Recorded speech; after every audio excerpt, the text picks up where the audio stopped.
It's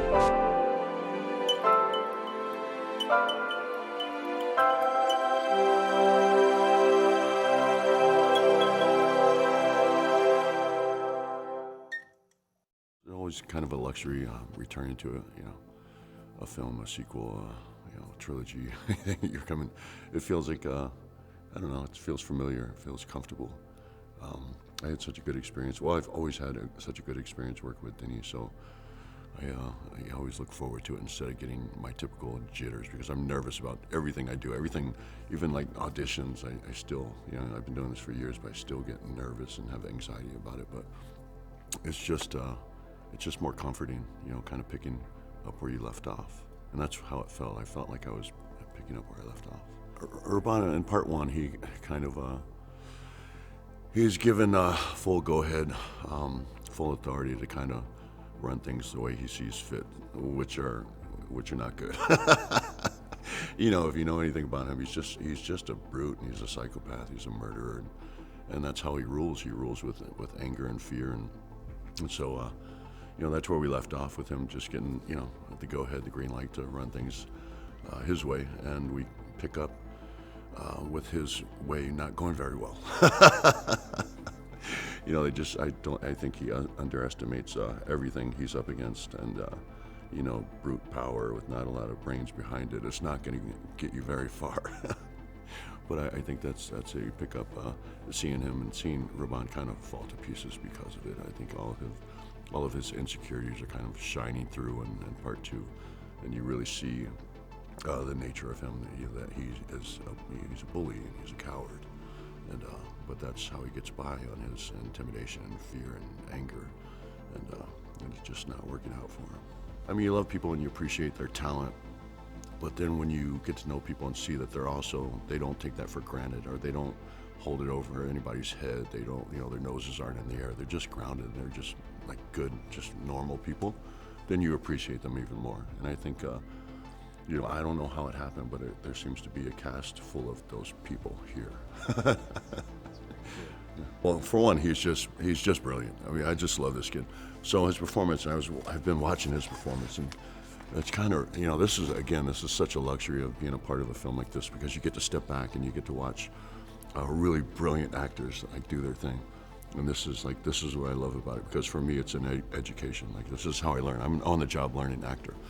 So when I get to watch other actors perform, and just through little subtleties, become so interesting to the camera, it's really, it's amazing to me. I get to watch it. I got a front seat, for this front row seat. But Austin he's just a very interesting actor, and he's just embraced his character. And I've only seen him in a couple other things, and they're so different from what he's doing now, and that's when you really kind of realize how talented people are. But the thing I love about Austin the most is, again, he's, I don't know, and I hope he never realizes, but I don't think he realizes what a star he is now. His trajectory is it's off the charts. And that this kid is going to be something he's going to be on top of the world in a year or two, especially. I said to Timothy Chalamet before the first film came out. I asked him if he was ready for this, because he had achieved a certain amount of success. But I was like, this film is going to turn you into a massive star. And I think I can pat myself on the back and say that I was right. But I think it's not like everybody knew it. I mean, everybody knew he was headed there. I just wonder. I'm always curious of how it will affect people, especially people so young. So again, I think with Austin, you look at him and you see this kid. He's such a shining star. He's so brilliant, so talented, and you wonder how he'll be affected, because that he's getting ready to be one of the biggest stars in the world. And I think he's already there. He's scratching the surface, but I think this film is going to be, it's going to put him on a different level. I think with any job, especially when you're performing, if you're close to the people that you're working with, it's just going to be an easier experience, and it's going to be no pressure. I also think that, that's kind of the way you build chemistry with people. That's the way you connect, when you're just comfortable with people. Because if you're clashing, there's never any chemistry. But I think if you have a good energy, especially if you have a love for the people that you're working with, there is just a connection there that it translates onto film. And I think that's, this is why I always, when I say that people are so down to earth and you feel comfortable with them. It's like, it's not an understatement. Like it just helps in your performance because you don't have to be self-conscious. And actors, no matter what they tell you, they're the most self-conscious people on the face of the earth. And me, like, it's tenfold. I can't even bring myself to watch playbacks because I will harp on them and I will just pick out one thing that I do wrong and it will just ruin my day because I can't think of anything else. And I'll feel like, this person next to me, they saw it, they know it, they think I'm a terrible actor. And it just eats me up, but it's just my nature. But with everybody I'm working with, I just don't have to feel that. And this, I'm just speaking personally. I don't know how everybody else would process this. But for me, to be comfortable with the people that I'm working with is everything. So I don't feel like there's a competition. I feel like people are bringing the best out of each other, instead of competing with each other. And that's what it feels like with all these strong actors. I love Stellan. I love Stellan. Stellan, he's a man after my own heart because he's such a good actor and he's so respected. And I have him on such a pedestal. But he never takes himself too seriously. And I kind of learned that. I learned that a little bit while we were filming. And then I saw him at a Golden Globes party, and he really embraced me. And I was shocked because I just admire him so much. He's one of those people that I can't believe that I have his respect. But I know he does. He's told me he really respects me, and he loved my performance in the first film. So it's a bit surreal to me. But I really learned on our press tour when we were headed into Venice Film Festival how just lighthearted and how funny he is, what a sense of humor. And his sense of humor, sometimes would be a little bit raunchy, which just makes me feel like more at ease with him because, again, he's just so accomplished and I have so much respect for him. But the fact that he is so grounded and so kind and so funny, it just makes me feel completely comfortable with him. And so I know we're going to go, this goes back to, I don't have to go to set with all these accomplished actors and feel intimidation. I don't feel like pressure because they're all such, lovely people. I feel just completely comfortable and I know I can perform and do my thing and not have to worry about being judged.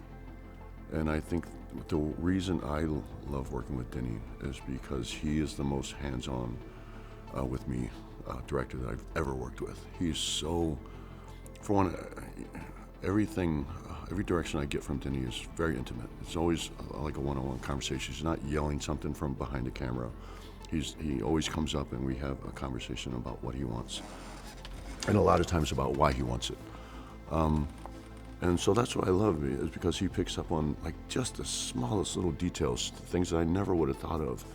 And it's a look here, it's the look there, it's the way I'm walking, even like in different situations, different scenes, the way I'm walking, because it translates into, effects, things I've had on you, like throughout this film.